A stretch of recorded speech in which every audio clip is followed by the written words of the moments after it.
In this part of our course, we'll create this A4 flyer. As you can see, after printing, this flyer will be folded 3 times.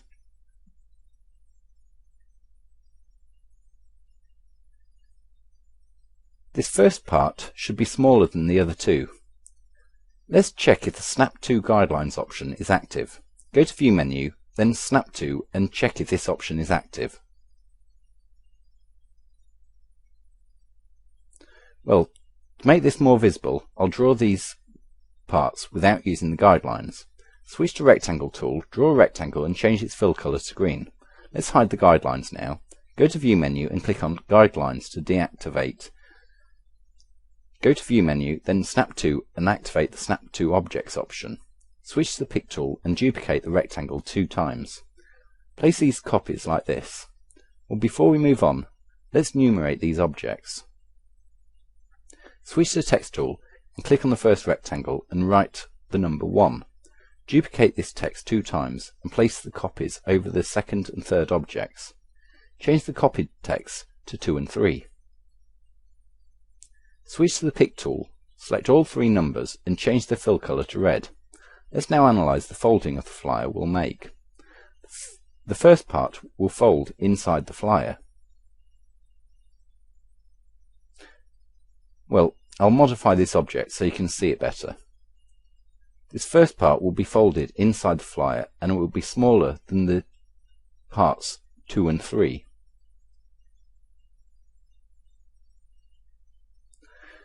The second part would now be the front of the flyer. Let's analyse the different folding. Duplicate these elements and move them down. Let's say that we place the first segment on the other side. This way the folding will change, therefore our project will look different.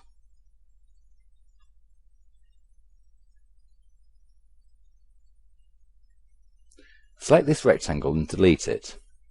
So in this case, the folded flyer will look like this. So this is the inside part of the flyer.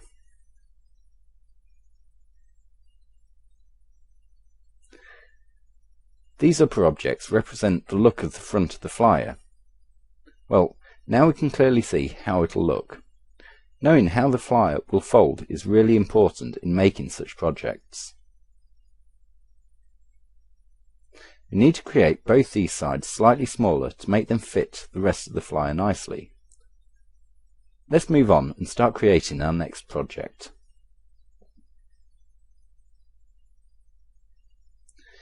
Go to File menu and click on New. Expand the size drop-down list and choose A4 preset.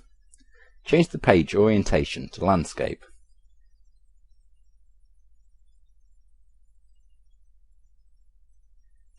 Leave all our other options at default and click OK. Well, we've just completed the first step in making our project. Switch the Pick tool and create 4 guidelines that will divide our document into 3 separate parts. Now, we need to make the last segment smaller than the other segments.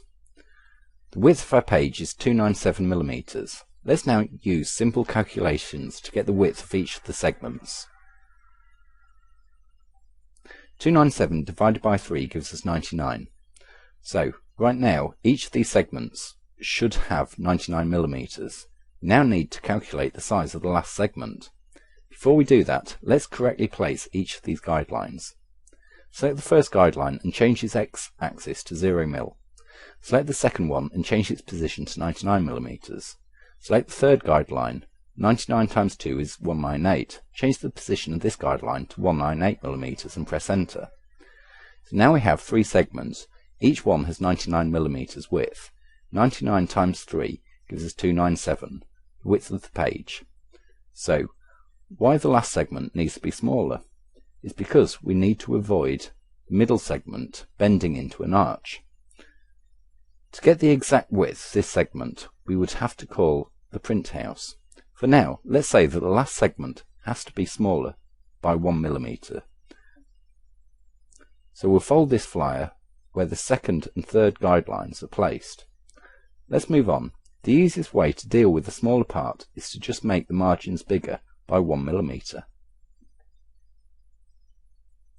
Create the first margin guideline and change its x-axis position to 6 mm. Create the next guideline and change its position to 1 mm.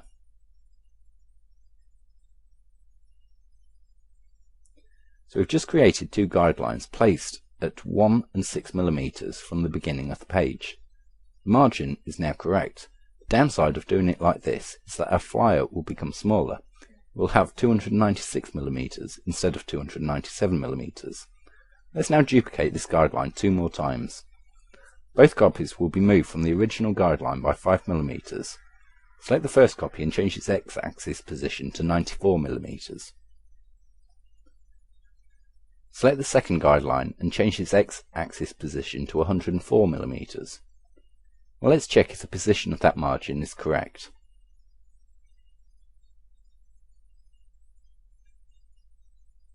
The folding guideline position is 99, the left margin position is 94, and the right margin position is 104. Let's move to the next guideline. This guideline is placed 198 mm. Just as before, we'll now create two guidelines moved from 1 by 5 mm. Duplicate this guideline 2 more times.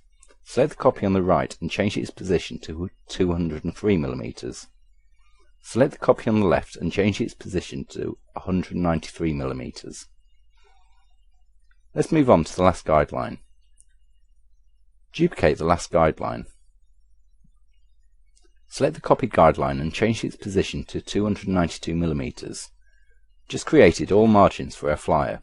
As I said before, this technique has one downside. We lose 1 mm from the initial size of the A4 format. It's because 1 mm will be cut off from the left side of the flyer. Let's move on. Create the first horizontal guideline and change its position to 0 mm. Create the next guideline. Change its position to 5 mm. Let's create a top margin. Create the next guideline and change its position to 210 mm. Create the last horizontal guideline and change its position to 205 mm. So now we need to mark the part which will be cut off. This way the print house will know which element of the flyer needs to be cut off after printing. Switch to the freehand tool. Go to View menu and Snap to and activate the Snap to Guidelines option. Click on the guideline and end the line at this intersection. Well, there's something wrong with my settings. Go to View menu, then Snap to and deactivate the Snap to Objects option. It seems that I've activated the wrong button.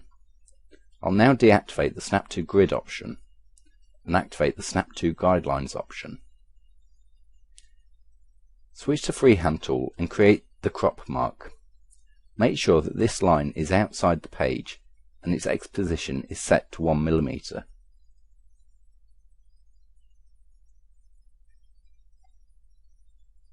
So this is the crop mark which shows which part of the flyer will be cut off. Duplicate this mark and place the copy under the page. Zoom in on it and change its X position to 1 mm.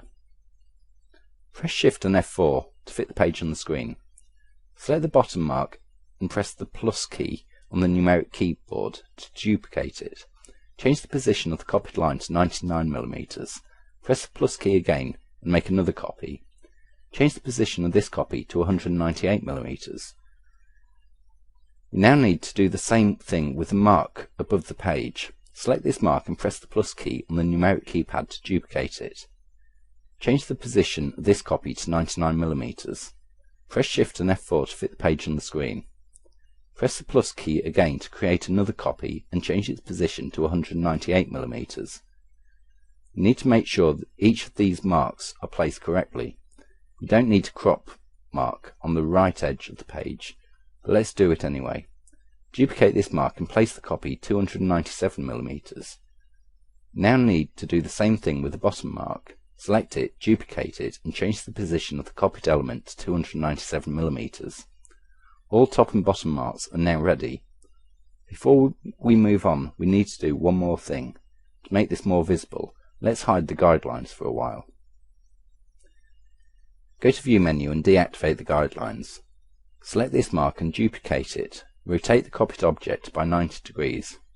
Select this mark and change its Y position to 210 mm.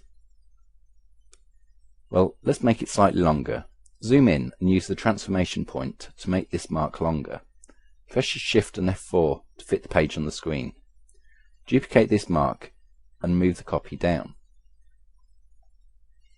Change the Y position of this mark to 0 mm. Most of the times these marks can be generated automatically by Corel. This time, however, we need to make them ourselves. Duplicate this mark and move the copy over the other side of the page. Select this mark and duplicate it and move the copy to the side of the page. Make sure that the Y position on this line is 210 mm. So these lines mark where the flyer will be cut. Lines inside mark the folding of the flyer. So after printing, a flyer will be cut to size, then folded. Let's move on. Go to View menu and activate the guidelines.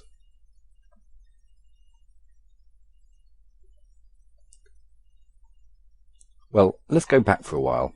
Go to View menu and hide the guidelines. So we've just made all folding and cropping marks for the project.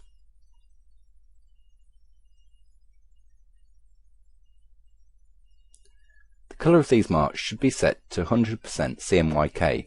What does that mean? Go to the Fill tool and click on Uniform Fill. Switch the Models tab and change each of the CMYK components to 100%. This means that this colour will be printed in every possible print setting. Click OK to change the colour. Now select these two marks.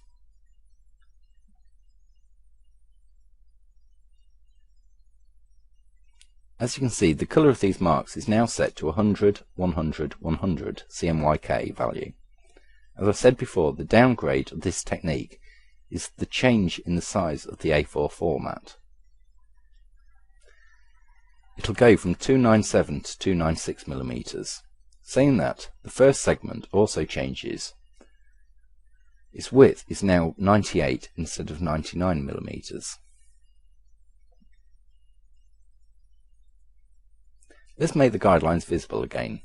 Go to View menu and click on Guidelines. So the printing settings for our flyer are now ready. Go to File menu and click on Save As. Change the file name to Front and click Save. One more thing you should remember. Always check everything with the client. It may happen that someone doesn't want the flyer to be smaller than A4. So this particular document will serve us for creating the front of the flyer. We now need to save it again. The next document will include the back of the flyer. Go to File menu and click on Save As. Change the file name to Back and click Save. We now need to switch sides. Now the smaller segment is placed on the right, not the left. First, let's change the position of these numbers.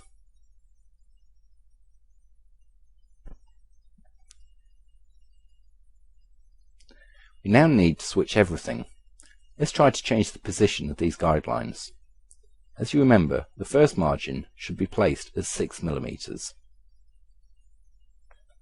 Select this guideline and change its X position to 281 mm. Create a new guideline and place it near the edge of the page.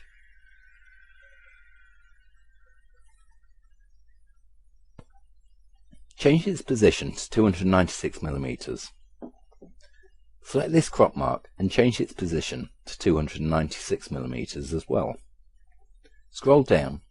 We need to change the bottom one as well. Select this mark and change its X position to 296 mm. Press Shift and F4 to fit the page on the screen. Let's now edit the guidelines on the left. First, select the guidelines placed 1 mm and delete it. Select this guideline and change its position to 5 mm. Press Shift and F4. Select the top and the bottom crop marks and change their X position to 0 mm.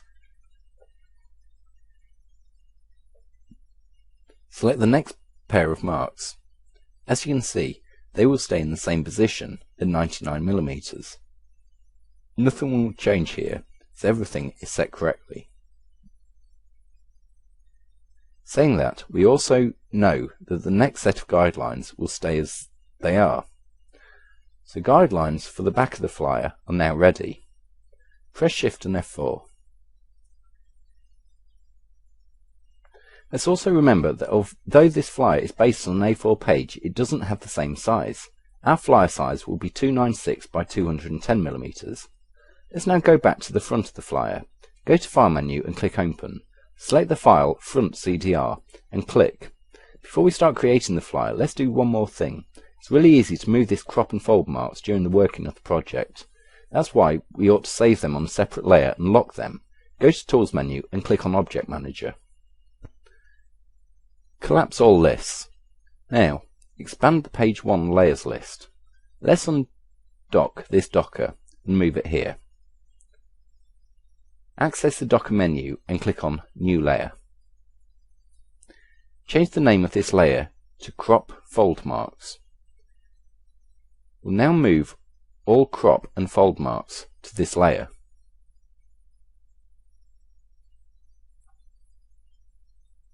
Switch to the Pick tool and select all fold and crop marks.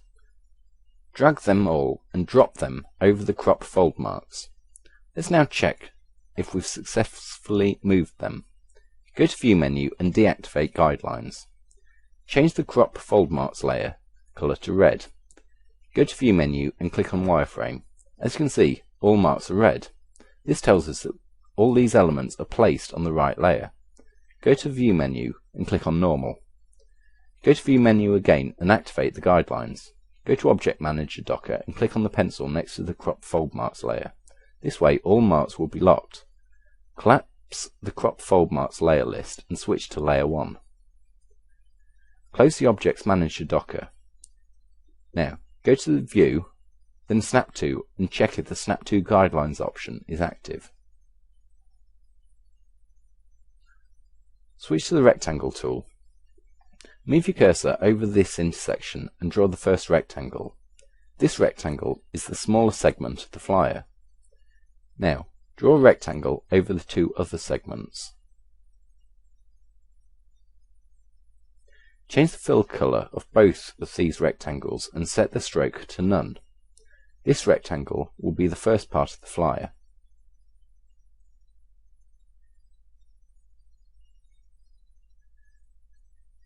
Let's now make it bigger.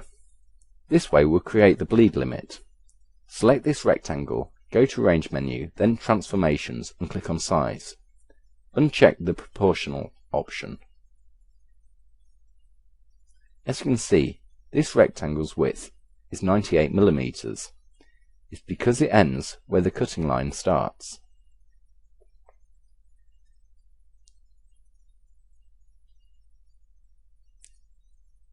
Bleed limit for our flyer will be 3mm. 98 plus 3 equals 101. Change the width of the rectangle to 101mm. Click on Apply. We now need to add bleed limits at the top and the bottom of the page. 3 times 2 is 6, and 6 plus 2, 10, is 216.